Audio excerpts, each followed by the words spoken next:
Oh, it's different now than I remember. From all the colors of September, we'd fall into that same honest day. Lately I bite more than I can swallow, and I've sealed these senses in a bottle. Then I wish we could go back.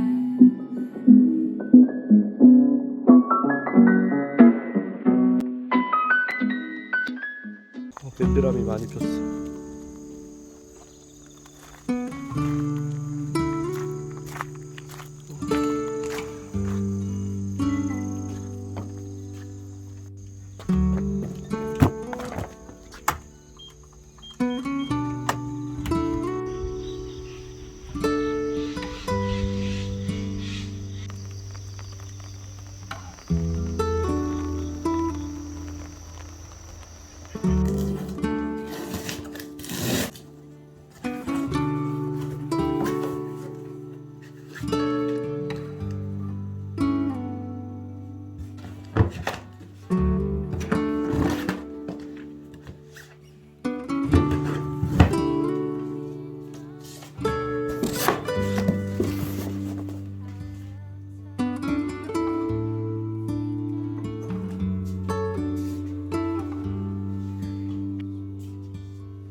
두 번의 변호사 시험에서 떨어졌습니다.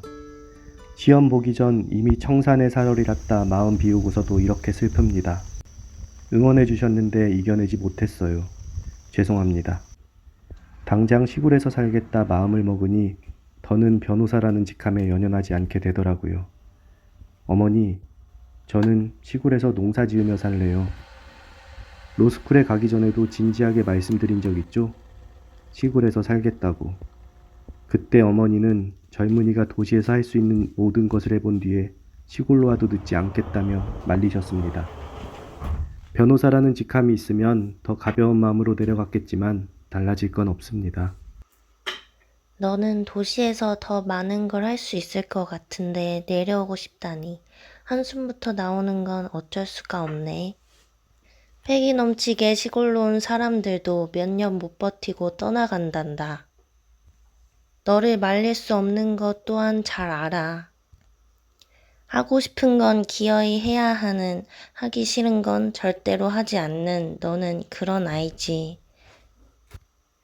그럼에도 어서 오라는 말을 못하는 10년차 농부다. 선뜻 반기지 못하는 엄마 마음을 알겠니? 그래도 그간 해온 법 공부가 아쉽진 않겠니? 곧 변호사가 되리라 생각되던 아들이 이제는 농부가 되겠다니 당황스러운 어머니 마음을 모르는 바는 아닙니다. 그런데 이제 할 만큼 했으니 아쉬울 게 없습니다. 제가 누구보다 잘할 수 있는 일을 찾아 하렵니다. 시골에 가서 산다는 말은 비우고 살겠다는 말로 이해하기도 하죠. 아니에요. 저는 인생을 시골에 걸어볼 생각입니다. 어떻게 시간을 쓸지 스스로 정하는 삶을 살고 싶어요. 결과를 떠나서 네가 잘할 수 있는 것을 찾았다는 말과 그에 집중하고자 하는 마음가짐은 부모로서 반갑고 참말 기쁘다. 누군가 자신의 아픔을 드러내는 것은 이미 그 아픔을 뛰어넘는 것이라 하던데 네가 자신에게 당당하면 더 바랄 게 없다. 도시에서 가끔씩 한 번 오는 시골은 낭만도 있어 보이고 여유로워 보일 거야. 현실은 절대 만만하지 않다. 몇 번이고 강조하고 싶어. 그래서 값을 주고받는 그런 경제적 굴레에서 완전히 자유롭지 못한 채 내려오겠다는 아들이 걱정된다. 너를 못 믿어서가 아니란다. 변호사가 될 줄 알았던 사위가 농부가 되겠다니 이 결혼은 반대다 라고 하셔도 할 말이 없을 텐데 장모님은 제가 시골에 내려가 살겠다고 할 때도 잘해보라며 다시 따뜻한 밥을 해주셨습니다. 그간 고생했다는 말씀도 덧붙이셨지요. 늘 말씀드리는 것이 있습니다. 아내는 꼭 행복하게 해주겠다고요. 어머니 말씀대로 농사는 어렵습니다. 쉬워 보여서가 아니라 저 역시 어렵지만 가치 있는 일을 꾸릴 수 있겠다는 마음에서 출발했어요. 다시 선택의 기로에서 노숙을 때와 같은 맥락으로 시골살이에 도전하기로 했습니다. 시골에 내려가자는 결정도 저 혼자 내린 결정이 아닌 우리가 함께 내린 결정입니다. 겉옷을 벗게 하는 것은 심술궂은 바람이 아니라 따뜻한 햇빛인 것처럼 따뜻함을 나누는 너희는 그야말로 천생연분이지 싶다. 다만 그렇다고 시골살이가 쉬워지는 건 아니다. 영화 리틀 포레스트는 만들어진 이야기란다. 현실에서 부닥치는 어려움은 접어두고 딱 1년이라는 환상에 바탕한 영화라고 생각해. 어머니께서 시골 사람들이 적절히 치료받을 권리가 지켜지고 있지 않다 말씀하셨죠. 도시 사람들은 적절히 앓을 자유가 없다고 생각됩니다. 아프면 약 먹고 잘 쉬어야 하는 거죠. 그렇지만 도시에 사는 사람 중에 몇이나 아프면 쉴 수 있나요? 병원을 찾더라도 빨리 업무에 복귀할 마음으로 주사 맞고 강한 약 처방을 바라게 되지는 않을까요? 마음은 그렇지 않을 텐데 출근길이면 다들 사나워지는 이유가 무엇일까요? 밥고랑만큼 긴 하루를 풀하고 씨름하면서 풀은 못 이겨라는 동네 할머니 얘기를 웃음으로 날린다. 팔아야 하는 걱정 없이 농사만 잘 지어도 된다면 네가 시골로 온다는 일을 이렇게 절절히 말리지 않아도 될 건데 말이다. 귀농에서 농사 짓던 젊은 친구가 7년 동안의 농사를 접고 다시 직장을 구했다는 가슴 아픈 소식은 남의 일이 아니다. 슬슬 말리지 못하는 지경에 이르렀다는 생각이 드는구나. 그럼에도 직장 생활과 달리 제대로 보장되는 게 없는 농촌의 현실이 결코 녹록지 않다는 것을 말해야 하는 오늘 하루가 길다. 꽃길을 기대하지 않습니다. 멀리서 보기에 아주 예쁜 꽃길이라도 걷는 사람에겐 가시밭길일 수 있습니다. 시골살이는 멀리서 보기에도 고되어 보여요. 귀농귀촌은 하고 싶지만 막상 떠나기 두려운 사람들을 위해 먼저 시골을 경험해 볼 수 있는 마을 민박을 해보려고 해요. 농사일이란 게 바쁜 철이 따로 있는데 일손 구하기가 쉽지 않죠. 시골의 빈방, 빈집에 묵으며 일할 수 있게끔 하면 사람들이 현대판 농활, 한국판 워킹홀리데이를 즐길 수 있지 않을까 생각합니다. 사실 이미 첫 삽은 떴어요. 제가 가지고 있지 못한 차분함과 꼼꼼함을 갖춘 누나가 의욕적으로 함께 해주고 있어서 든든합니다. 누나가 함께 한다니 좀 마음이 놓이시지 않나요? 다음 세대가 활기차게 무언가를 하는 모습을 보면 이대로 시골이 맥없이 사라질 것 같지는 않구나. 모든 면에서 사려 깊은 너의 누나와 늘 활기 넘치고 의욕적인 너는 함께 많은 걸 할 수 있을 거다. 그런데 말이다. 걱정되는 면도 있어. 누나나 너에 대한 믿음이 부족하다기보단 나이 들며 어느새 불쑥 커진 높아짐 때문일지도 몰라. 너에게 지금의 엄마 아빠가 늘 그래왔듯이 든든한 지원이 못 된다고 생각하니 걱정이 앞선다. 바람이 분다.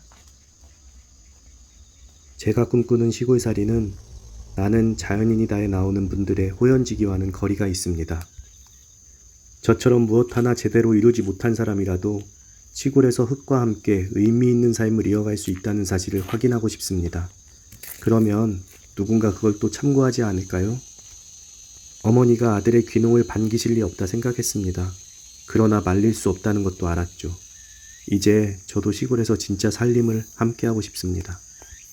아주 개인적인 이유에서 시작하는 귀농이지만 결코 개인에서 그치지 않는 귀농이 되었으면 좋겠습니다. 때가 왔고 벼르던 일입니다. 이곳의 정서는 아직도 모르는 게 많다. 10년을 살았어도 아니 60년을 사신 동네 할아버지조차도 외지인이라는 딱지를 달고 산단다. 시골에 살아봐야만 느낄 수 있는 묘한 정서가 있어. 그 정서로 인해 때로는 하기 싫은 일이지만 하게 될 때도 있고 하고 싶은 일도 못하게 될 때가 있단다. 너에겐 시골에 가고자 하는 간절하게 원하는 확실한 이유가 있고 할 수 있는 일도 가늠해보고 있으니 말리는 일이 무색해졌다. 떠밀려 하는 일이 아닌 스스로 선택하는 삶이라 해도 의욕과 결과는 같지 않을 수 있다는 것만은 꼭 유념하렴.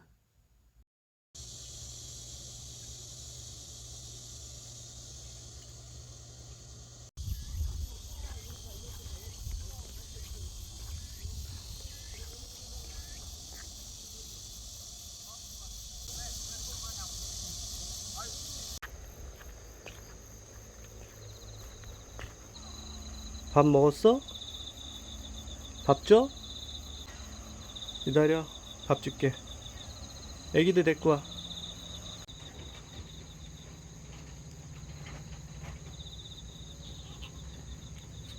기다려.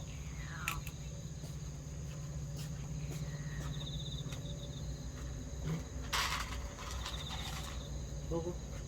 먹어. 먹어, 먹어.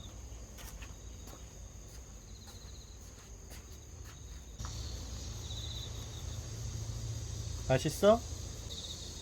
애기들도 데리고 와. 먹었어?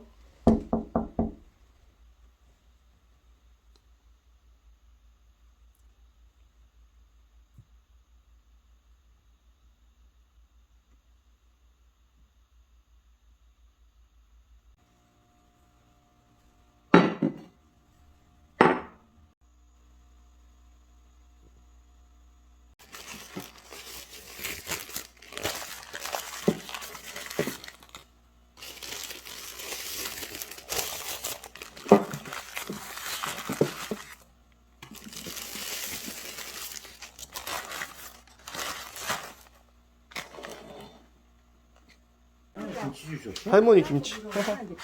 예, 그릇 남은 거. 뭐요? 포도를 그냥 갖고 와? 여기 아까 남포 가가지고 사왔어요. 남포 갖고? 포도를 그런데 이렇게 다들 많이 아니 저기 남포 갔다가 응. 박스 작은 거 하나 샀는데 그런데 작은 거 샀는데 왜 이렇게 나를 막 10개나 줬어? 아니 그 이제 한 개만 주지. 아니 많이 있어. 우리는 난 이제 안 먹어. 원석이는 나 혼자만 먹거든 거의. 그럼 뭐 먹어? 밥하고 담그라고? 나는 스테이크, 고기, 나는 이런 거만. 요즘 비가 많이 와서 그래요. 그래도 그냥 꾸준하게 해서 조금만 벌어. 욕심 내지 말고. 형님 마시는 거 사드리려면 많이 벌어요. 그러니까. 많이 벌어야지. 그러니까. 비가 그쳤다 왔다. 그쳤다 왔다. 그쳤다 왔다. 비도 막 열이 많이 온다나. I've got nothing left, and the moon's in dead, while the sun's sitting on its side. I'm not sure if time could ever cure this mind. As you're fading out of sight,